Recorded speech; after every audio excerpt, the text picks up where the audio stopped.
ನಮಸ್ಕಾರ ಸ್ನೇಹಿತರೆ. ನಾಟಿ ಹಸು ಸಗಣಿಯಿಂದ ಈ ರೀತಿಯಾಗಿ ಅನೇಕ ವಿಗ್ರಹಗಳು, ಕೀಚೈನು, ಗಡಿಯಾರಗಳು ಎಲ್ಲವನ್ನು ಮಾಡಬಹುದು.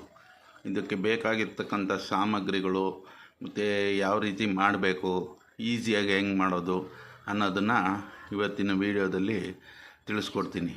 ಪ್ರತಿಯೊಬ್ಬರೂ ಕಲಿಯಿರಿ ಮತ್ತು ಪ್ರತಿಯೊಬ್ಬರೂ ಇದನ್ನು ಉಪಯೋಗ ಮಾಡ್ಕೋಬೋದು.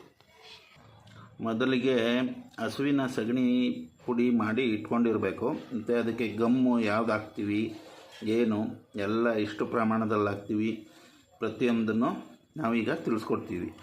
ಮೊದಲು ಒಂದು ಟ್ರಬ್ ತಗೋಬೇಕು, ದೊಡ್ಡದಾಗಿರ್ತಕ್ಕಂಥದ್ದು ಕಲಿಸ್ಕೊಳಕ್ಕೆ.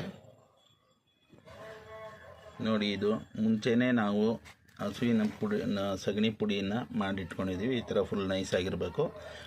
ಸ್ವಲ್ಪ ಚೆನ್ನಾಗಿರೋ ವಿಗ್ರಹಗಳು ಮಾಡಬೇಕು ಅಂದರೆ ಸ್ವಲ್ಪ ಜರಡೆ ಹಿಡಿದಿಟ್ಕೊಳ್ಬೇಕಾಗುತ್ತೆ. ಇದು ಫುಲ್ ನೈಸ್ ಆಗಿರೋದ್ರಿಂದ ನಾನು ಹಾಗೆ ತೊಗೊಳ್ತಾ ಇದ್ದೀನಿ. ಇದು ಸಗಣಿ ಪುಡಿ. ಹಾಗೂ ಮತ್ತೊಂದು ಇದು ಗಮ್ಮು ಇದು ಊದ್ಗಡ್ಡಿ ಮಾಡ್ತಾರಲ್ಲ ಅವ್ರ ಹತ್ರ ಸಿಗುತ್ತೆ ಇದು. ಆದರೆ ಬಲ್ಕ್ ಕ್ವಾಂಟಿಟಿಲೇ ತೊಗೋಬೇಕು. ಆಮೇಲೆ ಗೋವರ್ ಗಮ್ ಯಾವುದೇ ಕಾರಣಕ್ಕೂ ಯೂಸ್ ಮಾಡಬೇಡಿ. ಅದರಲ್ಲಿ ಸರಿಯಾಗಿ ನಿಮಗೆ ವಿಗ್ರಹಗಳಾಗಲಿ ಬೇರೆ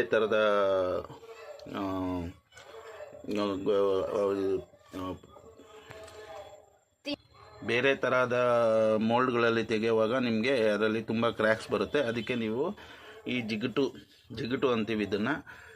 ನಿಮ್ಮ ಇದರಲ್ಲಿ ಸ್ಟೇಟಲ್ಲಿ ಏನಂತಾರೋ ಗೊತ್ತಿಲ್ಲ, ತಿಳ್ಕೊಳ್ಳಿ. ಅದನ್ನು ಅಗರಬತ್ತಿಗೆ ಯೂಸ್ ಮಾಡ್ತೀವಿ ಜಾಸ್ತಿ.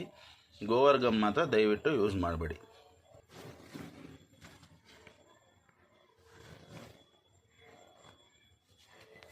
ಈಗ ಅಳತೆಗೋಸ್ಕರ ನಾನು ಈ ಥರ ಒಂದು ಪೇಂಟ್ ಡಬ್ಬದ್ರಲ್ಲಿ 5 ಡಬ್ಬ ಸಗಣಿ ಪುಡಿ ತಗೊಳ್ತೀನಿ.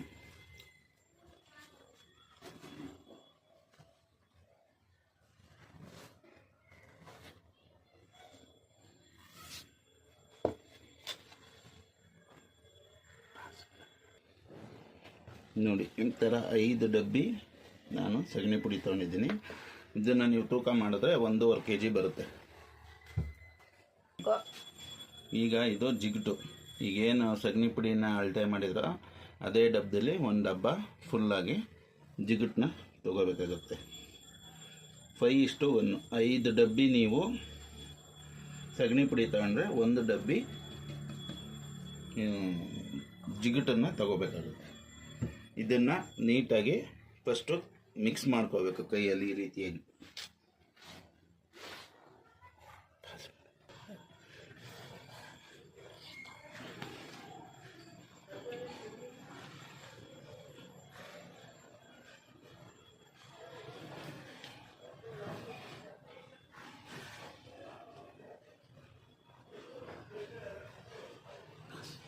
ಮಿಕ್ಸ್ ಮಾಡಿದ್ಮೇಲೆ ಈ ಥರ 1 ಲೀಟ್ರ್ ಜಗ್ಗಿದು, ಇದು ಪೇಂಟ್ ಡಬ್ಬದ್ದೇನೆ. 1 ಲೀಟ್ರ್ ಜಗ್ಗು. ಫಸ್ಟು 1 ಜಗ್ ನೀರು ಹಾಕ್ಕೋಬೇಕು. ಎರಡನೇ ಜಗ್ಗಿದು. ಇದು 3ನೇ ಜಗ್ಗು. ಇದು 3 ಜಗ್ ಆದ ಮೇಲೆ ಇದು ಎಕ್ಸ್ಟ್ರಾ. ಇದು ನಿಮಗೆ ಯಾವ ರೀತಿ ಹದ ಬೇಕೋ ಆ ರೀತಿ ಕಲಿಸ್ಕೊಳೋದಕ್ಕೆ ಈ ನೀರನ್ನ ಹಂಗೆ ಇಟ್ಕೊಂಡಿರಬೇಕು.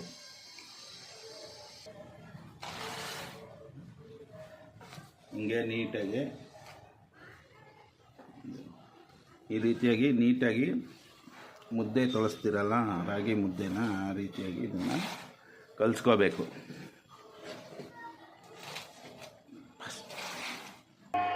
ಈ ರೀತಿಯಾಗಿ ನಮ್ಮಲ್ಲಿ ಮಿಷಿನ್ ಇದೆ. ಮಿಷಿನ್ಗೆ ಹಾಕ್ಕೊಂಡು ಕಲಿಸ್ಕೊತೀವಿ. ಫಸ್ಟು ಈ ರೀತಿಯಾಗಿ ನೀಟಾಗಿ ಅದು ಮಿಕ್ಸ್ ಮಾಡುತ್ತೆ ಚೆನ್ನಾಗಿ. ನೋಡಿ, ಈ ಥರ ಚೆನ್ನಾಗಿ ಮಿಕ್ಸ್ ಮಾಡ್ಕೋಬೇಕು. ಚಪಾತಿ ಹಿಟ್ಟು ಥರ ಆಗುತ್ತೆ. ಮಿಕ್ಸ್ ಮಾಡೋ ಹೊತ್ತಿಗೆ ನೀರು ಒಂದು ಚೂರೇ ಹಾಕೋಬೇಕು. 3 ಜಗ್ ಹಾಕಿರ್ತೀರಲ್ಲ, ಅದು ಬಿಟ್ಟು ಇನ್ನೂ ಒಂದೊಂದು ಚೂರು ಹಾಕೊಬೇಕಾಗುತ್ತೆ. ನೀಟಾಗಿ ಈ ರೀತಿಯಾಗಿ ತುಳ್ಕೋಬೇಕು.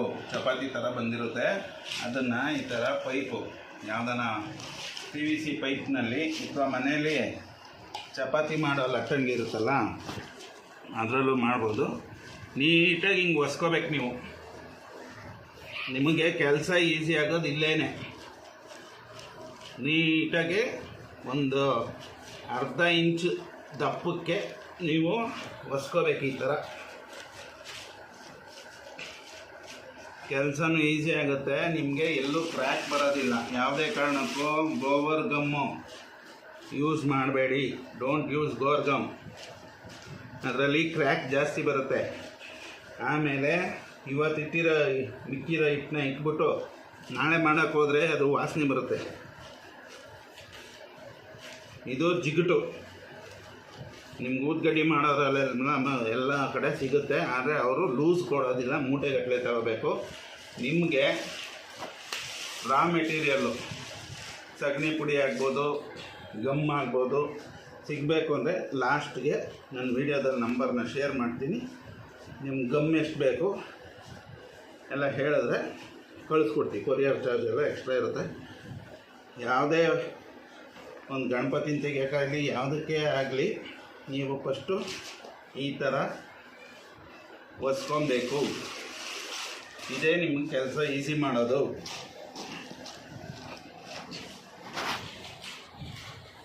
ಎಲ್ಲರಿಗೂ ಯೂಸ್ ಆಗಲಿ, ಎಲ್ಲರೂ ಮಾಡಲಿ ಅನ್ನೋ ಉದ್ದೇಶಕ್ಕೋಸ್ಕರ ಈ ವಿಡಿಯೋ ಮಾಡ್ತಾ ಇರೋದು. ಕಲ್ತಿರೋದನ್ನು 4 ಜನಕ್ಕೆ ಹೇಳ್ಕೊಡ್ಬೇಕು, ಆವಾಗ ನಿಮಗೂ ಸಾರ್ಥಕ. ಇದನ್ನೇ ನಾನು ಒಬ್ಬನೇ ಕಂಡಿದ್ದಿಲ್ಲ, ಯಾರೋ ಮಾಡಿರೋದನ್ನು ನಾವು ನೋಡಿಕೊಂಡು ಅದನ್ನು ಇಂಪ್ರೂವೈಸ್ ಮಾಡ್ಕೊಂಡಿದ್ದೀವಿ. ಕ್ವಾಲಿಟಿ ಹಿಂಗೆ ಮಾಡೋದು, ಇದರಲ್ಲಿ ಅಂಥ ದೊಡ್ಡ ಫಾರ್ಮುಲಾ ಏನಿಲ್ಲ. ಇದರಲ್ಲಿ ನೀಟಾಗಿ ನಿಮ್ಗೆ ಎಷ್ಟು ಬೇಕಾಗುತ್ತೋ ಅಷ್ಟು ತೆಳ್ಳಗೆ ಒಸ್ಕೋಬೇಕು. ಏನಕ್ಕೆ ಅಂತ ಹೇಳ್ತೀನಿ ನಾನು. ಇವಾಗ ಕೆಲಸ ಎಷ್ಟು ಫಾಸ್ಟಾಗಿ ಆಗುತ್ತೆ, ಎಷ್ಟು ಈಸಿಯಾಗಿ ಆಗುತ್ತೆ ಅಂತ.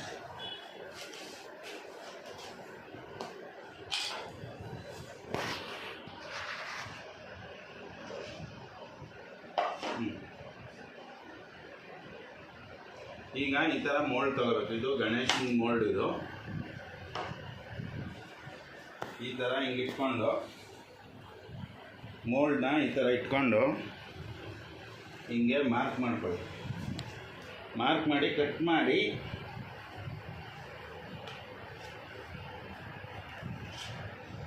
ಆ ಸೈಜಿಗೆ ಕಟ್ ಮಾಡಿ ಈ ಥರ ಎತ್ಕೊಂಡು ಹಿಂಗೆ ಹಾಕೊಳ್ಳೋದು. ಒಂದಿದು ಅದು ಬ್ಯಾಕ್ ಪೋರ್ಷನ್, ಅದು ಇದು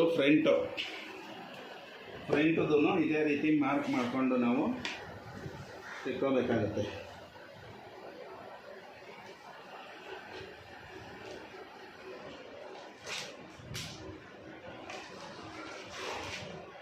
ಈ ರೀತಿ ತೆಕ್ಕೊಂಬಿಟ್ಟು ಸ್ವಲ್ಪ ಎಣ್ಣೆ, ನಾನು ಕೊಬ್ಬರಿ ಎಣ್ಣೆ ತೊಗೊಂಡಿದ್ದೀನಿ, ಯಾವುದಾದ್ರೂ ಎಡಿಬಲ್ ಆಯಿಲ್ ಆಗುತ್ತೆ. ಏನಕ್ಕೆ ಅಂದರೆ ಕಚ್ಕೋಬಾರ್ದು, ನೀಟಾಗಿ ಬರಲಿ ಅನ್ನೋದಕ್ಕೋಸ್ಕರ. ಇದು ರೆಸಿನ್ ಇದೆ, ಎಣ್ಣೆ ಬೇಡ ಅಂತಲ್ಲ. ಎಣ್ಣೆ ಹಚ್ಚಿದ್ರೆ ಇನ್ನೂ ನೀಟಾಗೆ ಡೀಟೇಲ್ಸು ಬರುತ್ತೆ. ಕ್ಲೀನಾಗೆ ನೋಡ್ಕೊಳ್ಳಿ.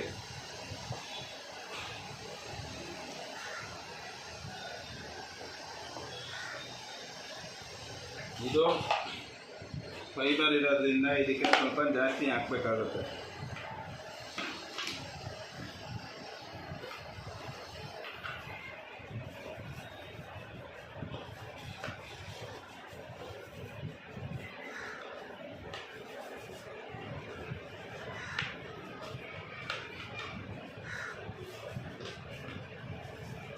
ಈ ಥರ ಹಚ್ಕೋಬೇಕು ನೀಟಾಗಿ. ಈಗ ನಿಮಗೆ ಕೆಲಸ ಈಸಿ. ಈ ಥರ ಒಸ್ಕೊಂಡಿರ್ತೀರಲ್ಲ, ಹಿಂಗೆ ನೀಟಾಗಿ ಒಸ್ಕೊಂಡಿರೋ ಫೇಸ್ನ ಇದಕ್ಕೊಳಕ್ಕೆ ಹಾಕ್ಕೊಂಡು ಹಿಂಗೆ ಮೋಲ್ಡ್ ಮೇಲೆ ಈ ಥರ ಒಸ್ದಿರೋ ಚಪಾತಿ ಥರ ಒಸ್ದಿರೋ ಹಿಟ್ಟನ್ನು ನೀಟಾಗಿ ಹಿಂಗೆ ಹಾಕ್ಕೊಬೇಕು. ಹಾಕ್ಕೊಂಡು ನಿಮ್ಗೆ ಹೆಂಗಿದೆಯೋ ಇಂಪ್ರೆಷನ್ಸು ನೀಟಾಗಿ ಹಿಂಗೆ ಪ್ರೆಸ್ ಮಾಡ್ಕೊಂಡು ಬನ್ನಿ. ಈ ಥರ ಹಿಂಗೆ ಇಟ್ಕೋಬೇಕು. ಹಿಂಗೆ ಇಟ್ಕೊಂಡು ನೀಟಾಗಿ ಆ ಇಂಪ್ರೆಷನ್ ಎಲ್ಲ ಬೀಳಬೇಕು ಅಂದರೆ ನೀವು ನಿಧಾನಕ್ಕೆ ಈ ಥರ ನೋಡಿಕೊಂಡು ಹಿಂಗೆ ಪ್ರೆಸ್ ಮಾಡಬೇಕು. ಮೇಲಿಂದ ಹಿಂಗಿಟ್ಕೊಂಡು ನೀಟಾಗಿ ಎಲ್ಲೆಲ್ಲಿದೆಯೋ ಅಲ್ಲಲ್ಲಿ ನೀಟಾಗಿ ಒತ್ಕೊಂಬಿಡಿ. ಆವಾಗ ಕೆಲಸ ಈಸಿ ಆಗುತ್ತೆ. ಯಾವುದೇ ಥರದ ಕ್ರ್ಯಾಕ್ ಬರಲ್ಲ. ಜಿಗುಟ್ಟು ಯೂಸ್ ಮಾಡಿ. ಜಿಗುಟ್ಟು ನಿಮಗೆಲ್ಲೋ ಸಿಗಲ್ಲ ಅಂದರೆ 10 kg 20 kg 5 kg ಈ ಥರ ಕೊಡ್ತೀವಿ. ಯಾರಿಗಾನ ಬೇಕಾಗಿದ್ದರೆ ಕಾಲ್ ಮಾಡಿ.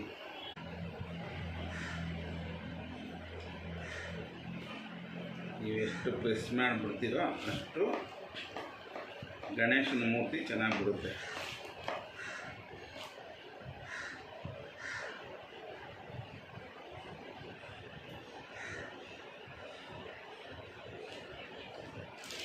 ಇವಾಗ ಈ ಥರ ಪೀಸ್ಗಳು ಈಗ ಎಲ್ಲೆಲ್ಲಿ ಸ್ವಲ್ಪ ಹಳ್ಳ ಜಾಸ್ತಿ ಇದೆಯೋ ಅಲ್ಲಿ ಹಿಂಗೆ ಹಾಕ್ಕೊಳ್ಳಿ.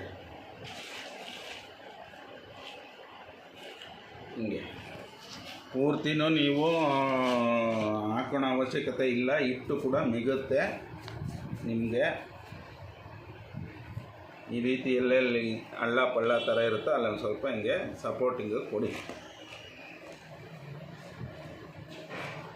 ಬೇಗ ಆಗುತ್ತೆ ಇದು ಮಾಡೋದು. ಈ ರೀತಿ ಮಾಡಿದ್ರೆ ಇವಾಗ ಇಲ್ಲಿ ಕೈ ಕಾಲು ಹೊಟ್ಟೆ ಸೊಂಡ್ಲು ಮುಖ. ಇವಾಗ ಇದು ಹಿಂಭಾಗದಲ್ಲಿ ನಾವು ಮಾಡ್ತಾಯಿದ್ದೀವಿ ನೋಡಿ. ಅದೂ ಅಷ್ಟೇ ಇದೇ ರೀತಿ ಹಿಂಗೆ ಹಾಸ್ಕೊಂಡು ಚೆನ್ನಾಗಿ ಹಿಂಗೆ ಪ್ರೆಸ್ ಮಾಡ್ಕೋಬೇಕು. ಒಂದು ಗಣೇಶ ಮಾಡೋದು ಫಾಸ್ಟಾಗಿ ಆಗುತ್ತೆ, ಒಣಗಿಸೋದು ಈಸಿ. ಇದು ಅಷ್ಟೇ. ಇದು ಪೀಠದ ಭಾಗನ ಒಂದು ಸ್ವಲ್ಪ ದಪ್ಪ ತೆಳ್ಳಗೆ ಮಾಡ್ಕೋಬೇಕು. ಇದು ಇಂಪಾರ್ಟೆಂಟು, ನೀಟಾಗಿ ನೋಡ್ಕೊಳ್ಳಿ. ಇದೊಂದು ಸ್ವಲ್ಪ ಎಕ್ಸ್ಟ್ರಾ ಇರೋದನ್ನು ತೆಕ್ಕೊತಾ ಇದ್ದೀನಿ. ಈ ಥರ ತೆಕ್ಕೊಂಬಿಟ್ಟು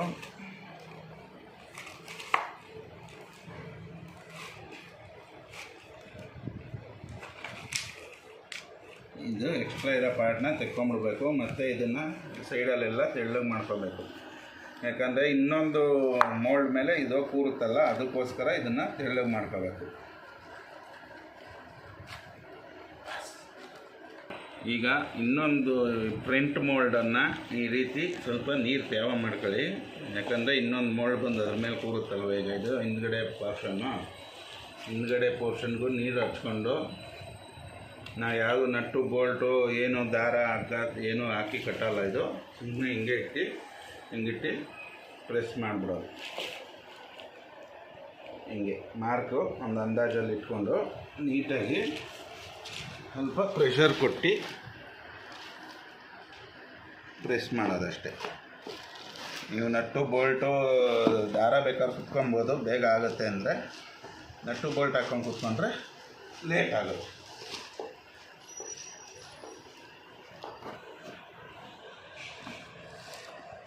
ಈ ರೀತಿ ನೀಟಾಗಿ ಪ್ರೆಸ್ ಮಾಡ್ಕೋಬೇಕು. ಎಲ್ಲ ಎಡ್ಜಲ್ಲೂ ಪ್ರೆಸ್ ಮಾಡಬೇಕು.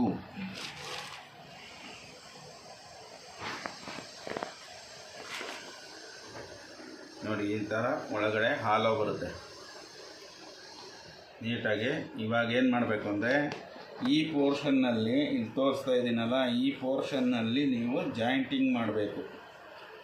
ಈ ಪೋರ್ಷನ್ನು ಈ ಥರ ಸಣ್ಣದಾಗಿರೋ ತಗೊಂಡು ಈ ಥರ ಹಿಟ್ಟನ್ನು ಈ ಥರ ಮಾಡಿಕೊಂಡು ಹಿಂಗೆ ಸೈಡ್ಗೆ ಹಾಕಬೇಕು. ಅದು ಇದು ಎರಡು ಒಟ್ಟಿಗೆ ಕೂಡೋ ಥರ ಜಾಯಿಂಟ್ ಮಾಡಬೇಕು. ಒಂದಕ್ಕೊಂದು ಹಿಡ್ಕೋಬೇಕಲ್ಲ, ಅದಕ್ಕೋಸ್ಕರ ಈ ಥರ ಜಾಯಿಂಟ್ ಆದಮೇಲೆ ನಿಮ್ಮ ಕೈ ಎಲ್ಲಿವರೆಗೂ ತೂರುತ್ತೋ ಅಲ್ಲಿವರೆಗೂ ಜಾಯಿಂಟಿಂಗ್ ಕೊಡ್ಬೋದು. ಇಲ್ಲ ಅಂದರೆ ಏನು ತೊಂದರೆ ಇಲ್ಲ. ಇದು ಇನ್ನೊಂದು ಸೈಡ್ಗೆ, ಇದು ಇನ್ನೊಂದು ಸೈಡ್ ಮಾಡಿರೋದು.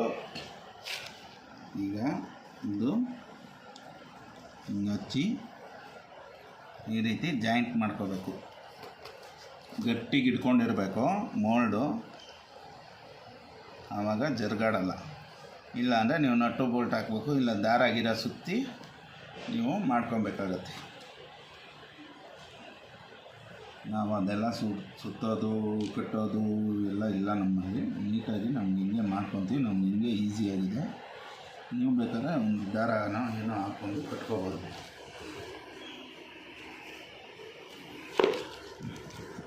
ನೋಡಿ ಹಿಂಗೆ ಇಟ್ಟರೆ ಆವಾಗ ಮೇಲ್ಗಡೆ ಇರೋ ಇಲ್ಲಿರೋ ಐಟಮ್ ಹಂಗೆ ಇರುತ್ತೆ, ಇದು ಹಂಗೆ ಇರುತ್ತೆ.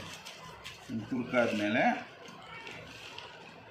ಈ ಕಡೆ ಕೆಳಗಡೆದು ಹಿಂಭಾಗದ್ದು ಫಸ್ಟು ತೆಕ್ಕೋಬೇಕು. ನೀವು ನೀಟಾಗಿ ಪ್ರೆಸ್ ಮಾಡ್ಕೊಳ್ಳಿ. ಏನನ್ನ ಜಾಯಿಂಟ್ ಇದ್ದರೆ ಬಂದು ನೋಡಿ, ಹಿಂಗೆ ಬಂದ್ಬಿಡುತ್ತೆ. ಈ ಥರ ಬಂದಾಗ ಒಂದು ಕೈಯಲ್ಲಿ ನೀಟಾಗಿ ಜಾಯಿಂಟ್ನ ಮತ್ತೆ ನೀವು ಪ್ರೆಸ್ ಮಾಡ್ಕೋಬೋದು. ಇಲ್ಲಿರುತ್ತೆ ಜಾಗ, ನೀಟಾಗಿ ಪ್ರೆಸ್ ಮಾಡ್ಕೋಬೋದು. ಯಾವುದೇ ಥರ ಕ್ರ್ಯಾಕು ಬರಲ್ಲ. ಆರಾಮಾಗಿ ನೀವು ಬಿಸಿಲಲ್ಲಿ ಹಿಂಗೆ ಡೈರೆಕ್ಟಾಗಿ ಇಟ್ಕೊಂಡು ಒಣಸ್ಕೊಬೋದು.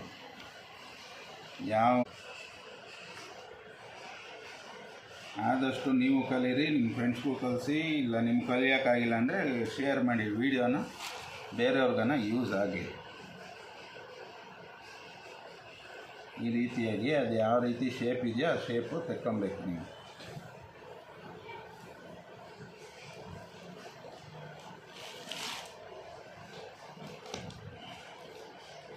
ಎಲ್ಲ ಎಕ್ಸಸ್ ಏನಿದೆ ನಿಮ್ಗೆ ಸಿಗುತ್ತೆ. ಇದು ಎಕ್ಸಸ್ ವೇಸ್ಟ್ ಆಗಲ್ಲ. ಹಾಂ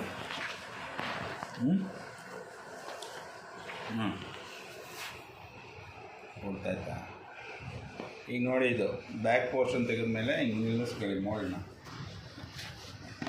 ಇದು ಫ್ರಂಟ್ ಪೋರ್ಷನ್, ಇದು ಸಿಲಿಕಾನ್ ರಬ್ಬರು. ನೋಡಿ ನೀಟಾಗಿ ಬಂದಿರುತ್ತೆ. ಯಾವ ಥರ ಕ್ರ್ಯಾಕು ಏನೂ ಇಲ್ಲ.